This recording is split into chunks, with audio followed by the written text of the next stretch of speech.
Hello fellow teachers, parents, tutors, viewers. Good evening. Ako po ay si Mrs. Erlinda Esclavria. Isa po akong tutor, isa akong retired public school master teacher, isa akong demonstration teacher, isang book writer. At ako ang nag-imbento ng e-Esclavria's beginning reading technique, and ako rin ang nag-imbento ng e-Esclavria's simple techniques in mathematics. Sa unang episode ay tinalakay ko, pinaliwanag ko sa inyo kung paano ko naimbento ang e-Esclavria's technique. At ano ang ginamit kong pamamaraan para makabasa kaagad ang mga bata.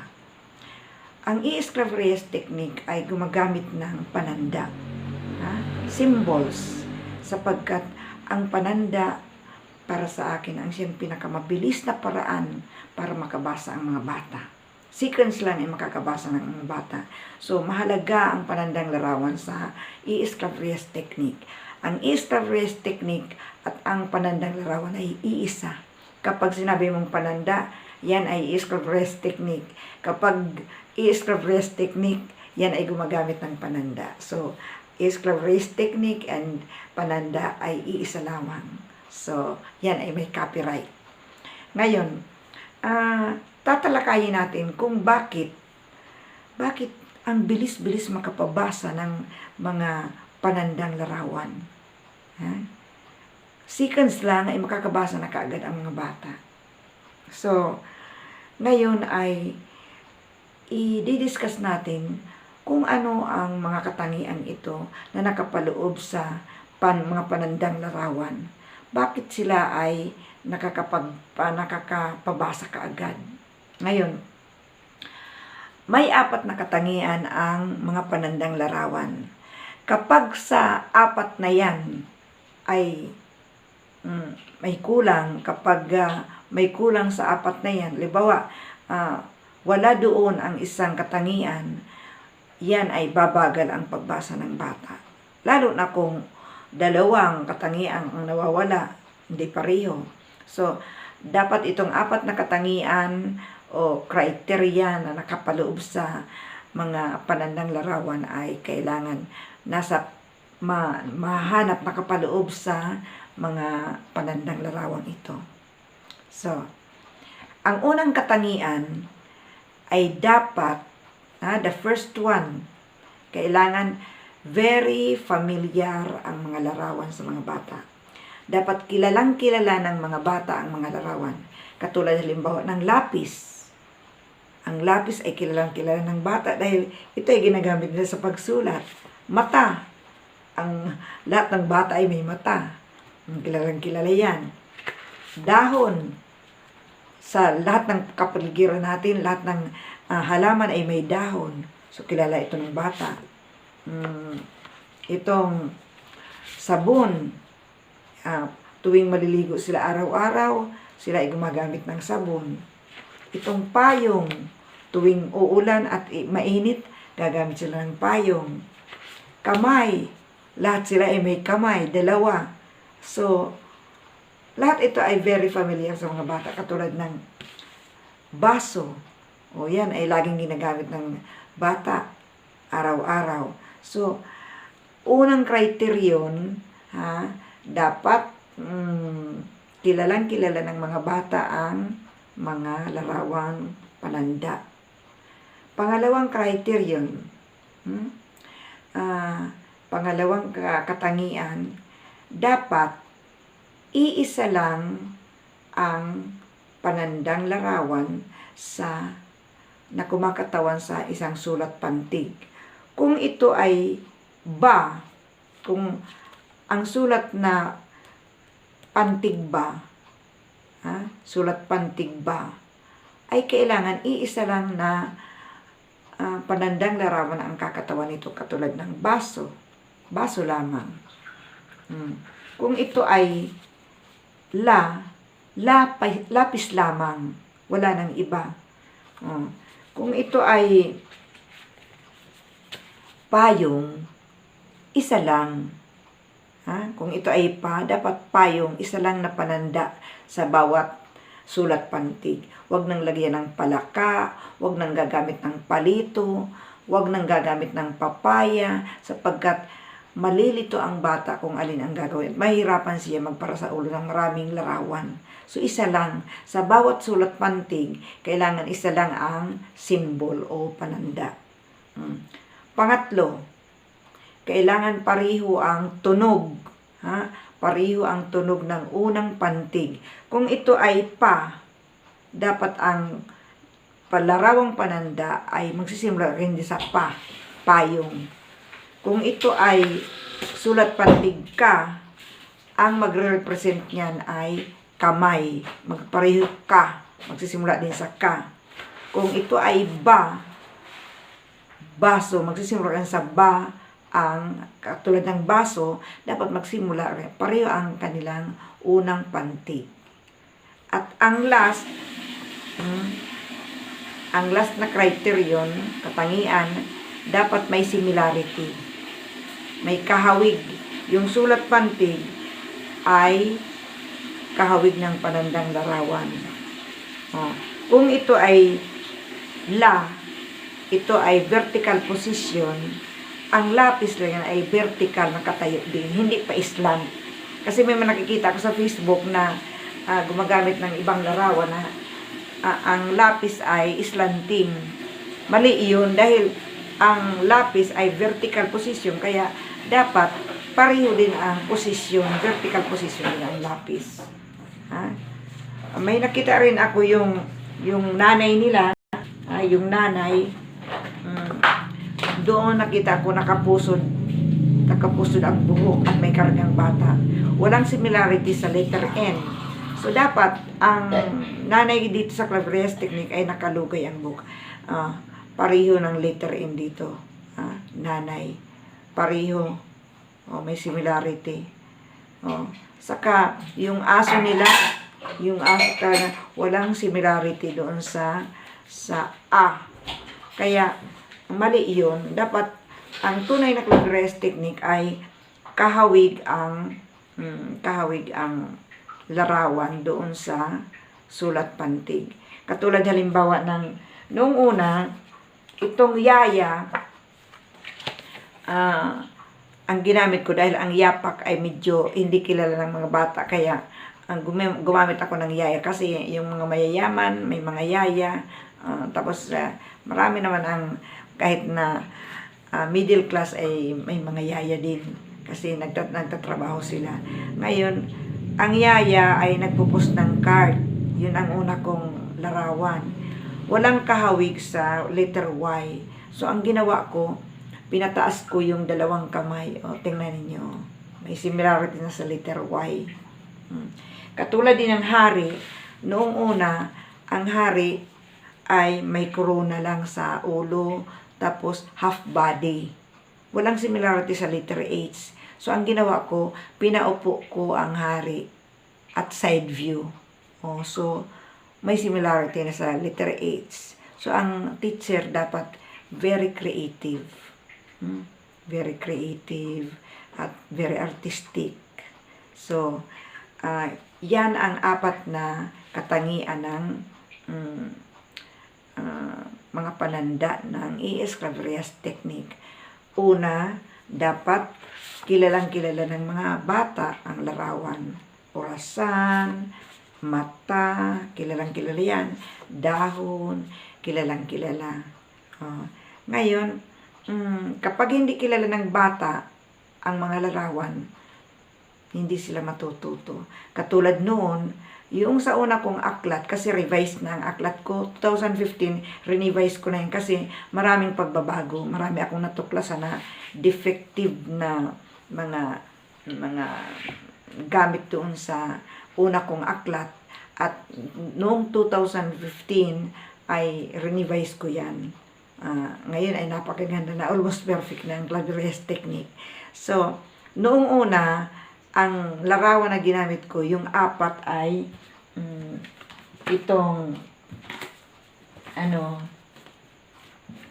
ba yun? Yung sabon, dati ito ay sawa, sapagkat ang S ay pumupulupot.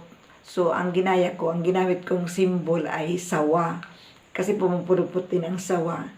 So, ngunit ang mga bata ay laging tinatawag yun na ahas. So, nagiging A. Kaya, kahit anong paliwanag mo, ito ay sawa, hindi ahas, ito ay mas malaki sa ahas, hindi talaga nadadala yung mga bata, hindi natututo. Kaya, pinalitan ko na lang ng sabon. Yan, sabon. So, mas kilala nila. At yung isa pang pinalitan ko ay ang palito. Ang palito ay may similarity sa letter P kasi may pulbura yun na itim at may handle, may hawakan. Lagi namang tinatawag ng mga bata, posporo. Hindi nila natutuhan yung palito. Talagang ang alam nila, posporo. Nagiging po. Kaya, pinalitan ko na lang ng payong. Ito na, payong na pareho rin, may handle din. Tapos, yung isa pa, yung kamatis na pula ang kulay, laging tinatawag na apple. Apple, kahit na ipakita mo ito ay kamatis, pag oras na ng pagtuturo, o oras na ng leksyon, laging tinatawag nila yung kamatis. Ang kamatis ay apple, kaya pinalitan ko ng kamay. Yung bagong kamay na hindi naman naghihingi, kundi ganito rin, parang letter K. Yan na.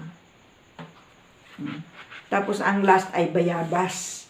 Yung bayabas, hindi kilala ang mga bata dito sa mga taga-syudad, taga-lungsod ng mga bata, mga taga-sintro, hindi nila kilala ang bayabas. Pero yung mga nakakakilala ng bayabas ay yung mga malapit na sa bundok, yung maraming kahoy, yung mga malalayong barangay, yun ang nakakakilala ng bayabas. Pero dito sa mga mataong lugar sa sintro, sa lungsod, hindi nila kilala ang bayabas. Kilala nila ang apple, ang mangga, ang grapes, ang oranges, kilala nila. Pero ang bayabas hindi nila kilala.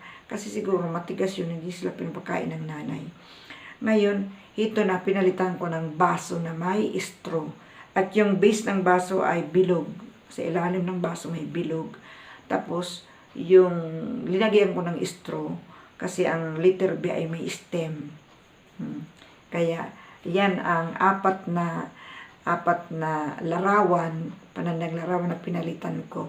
Sapagkat mahalaga sa mga bata ang kilalang kilala. Dapat kilalang kilala nila ang mga larawan. Dahil kung hindi sila matututong bumasa. Katulad nitong apat na pinalitan ko, talagang ang tagal nilang makabasa. Dahil hindi nila kilala ang sawa, hindi nila kilala ang palito, hindi nila kilala yung kamatis, yung bayabas, hindi nila kilala. Kaya pinalitan ko at ngayon, kilalang kilala na nila. Nakakabasa kaagad sila, sikan sila. So maraming revisions ang ginagawa ko para maging perfect ang E.S. Novarias technique. At so ito ang dahilan kung bakit na nais kong i-discuss sa inyo na kapag wala kulang ang katangian sa apat na yan, absent ang ibang katangian, ang bata ay mahihirapan magbasa. So yung apat na katangian na yan ay dapat nakapaloob sa mga panandang larawang ito. Ulitin ko, dapat kilalang kilala ng bata ang mga larawan. Dapat, pangalawa, dapat iisa lang na simbol o isang lang na pananda, iisa lang na panandang larawan ang kakatawan sa sulat pantig. Wag dalawa, wag tatlo, wag apat, isa lang. Para isa lang ang tatandaan ng bata, hindi sila malito. At pangatlo, dapat pareho ang tunog ng unang pantig, unang buka ng bibig. Kung ito ay la, dapat ang unang buka din ng bibig ay lapis, la.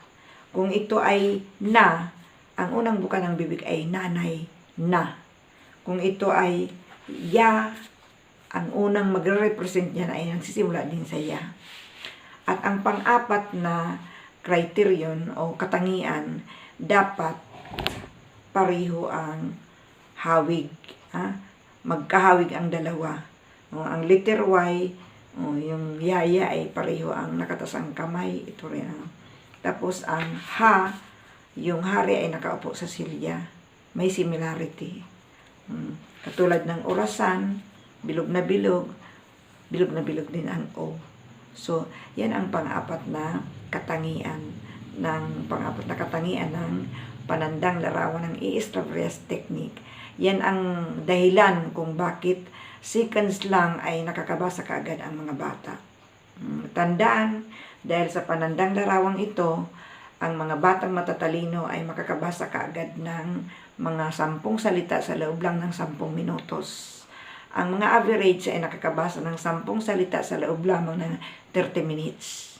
At ang slow learner ay makakabasa ng mga 10 salita sa loob lamang ng 4 hours. Slow learner yan. Pero kuidaw ka, ang mga slow learners pag natutong bumasa ay nagiging achievers din. So, kailangan ay itong mga larawang pantig na ito, larawang pananda ay may tanim sa utak ng bata sapagkat ito ang kakapitan ng kanilang utak tuwing sila ay magbabasa. Halimbawa, kalabasa. Ulitin ko, halimbawa kalabasa. Ang pagbasa nila ay hindi yung mga letters ang binabasa, kundi yung ka, may nakikita silang larawan dyan. Ang nakikita nila, alam niyo kung ano? Kamay. Kung la, ang nakikita nila ay lapis. At yung ba, ang nakikita nila ay baso. At ang sa, ay nakikita nila ang sabon. Kaya, abangan ninyo ang susunod na vlog ko sapagkat doon ko na ipapakilala sa inyo sa susunod na episode, ipapakilala ko na ang 20 larawang pantig, panandang larawan. 20 na panandang larawan na lesson 1. Mga pantig A. Mga pantig A. Lesson 1 yan. 20 yan. So, ipapakilala ko na sa inyo at kung paano ang unang step ng pagtuturo ng East-Traverse technique. So, wag kayong mag-absent. Kailangan makita para kung kayo ay magtuturo, alam na ninyo ang gagawin ninyo para wala rin kayong non-readers, para hindi kayo mahirapan sa pagtuturo ng panimulang pagbasa. So, please subscribe, please share naman sa ating mga mga viewers at paki-like at pindutin ang notification bell para lagi kayong ma-notify kung may mga bagong akong ipapalabas. Thank you for watching.